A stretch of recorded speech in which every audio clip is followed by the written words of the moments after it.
Well, here we are at last. Takeshi no Chousenjou is the most infamous game on the Famicom.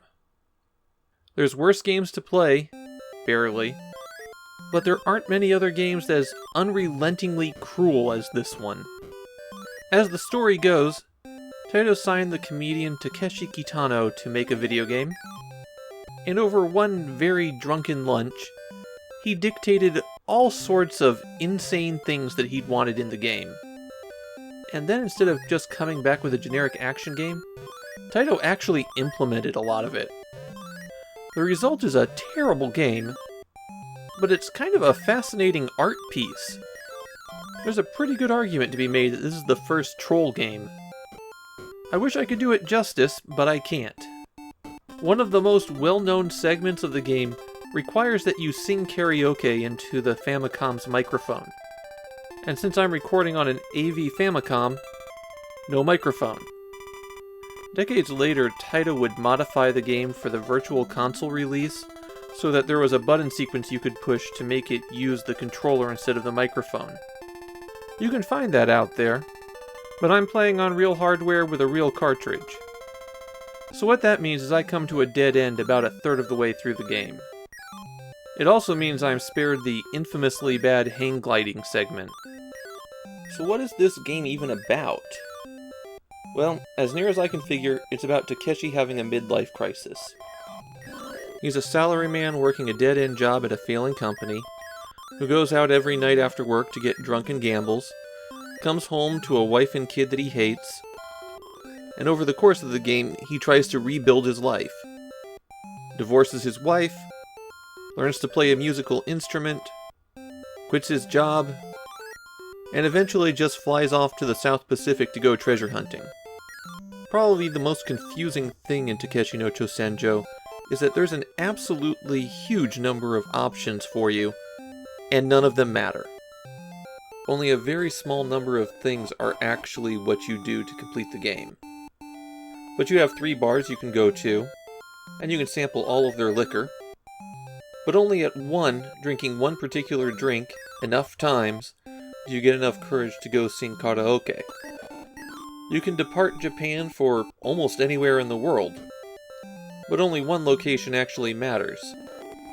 The school has dozens of things that you can learn to do. Only 3 of them have an effect on the game, and you won't know which 3 you need until it's too late. You can also go get your hair cut, dine out at a sushi bar, engage in some off-track betting, play pachinko, which you're actually required to do, and you have to destroy the machine by screaming at it. Technically, you could win enough pachinko balls to get the item you need, but Takeshi no Chousenjou is a better model of pachinko games than actual pachinko games, since it's really a good way to just lose all your money rapidly.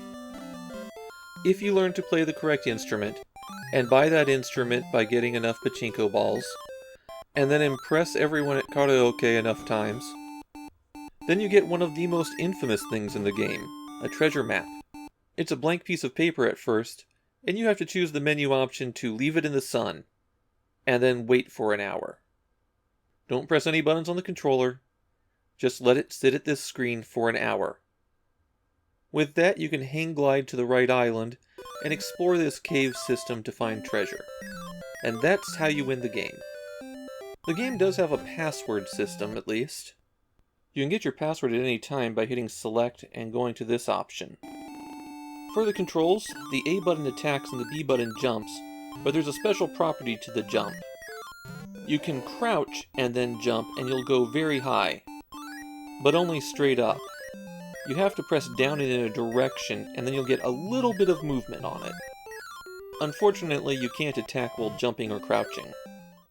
Perhaps the strangest trick in the game is how you can beat it without playing. Punch 30,000 times on the title screen, and you get to the good ending.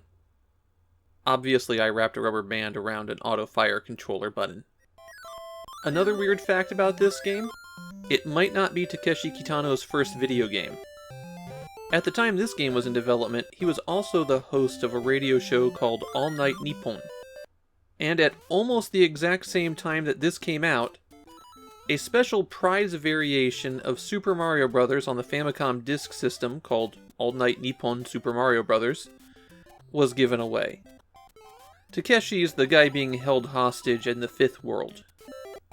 Takeshi no Chousenjou is a joke perpetrated on the player. It's an elaborate piece of performance art, but I also feel that it's laughing at you rather than with you.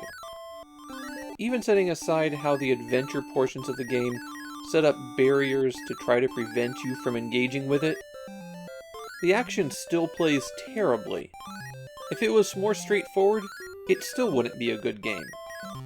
But it also wouldn't be the most memorable mess on the system. If you like the idea of a game that trolls you and plays jokes on you, I'd actually recommend Utsurun desu. It's a flawed game, but I think it pulls off what Takeshi no Chousenjou was trying to do much better.